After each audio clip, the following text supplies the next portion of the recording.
ये करज वाला मिल जाएगा। कौन साचे दरबार की जय।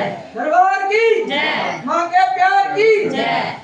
जोर से बोलो जय माता दी। प्रेम से बोलो जय माता दी। भूल नहीं लगता जय माता दी। बोलते रहना जय माता दी। और जीव नहीं करती जय माता दी। और प्रेम से बोलो जय माता दी। वो बातें बोलो जय माता दी। वो माता बोली जय माता दी। वो पल्ला चोली जय माता दी। नहीं लगता जय माता दी। वो भक्ता प्यारो जय माता दी। वो बोलते रहना जय माता दी। वो प्रेम से बोलो जय माता दी। वो जोर से बोलो जय माता दी। अगले भी बोलो जय माता दी। कहना भी बोले जय माता दी। वो वीर भी बोले जय माता दी। वो वृक्ष भी बोले जय माता दी। वो पहाड़ भी बोले जय माता दी। वो बोलते रहना जय माता दी। वो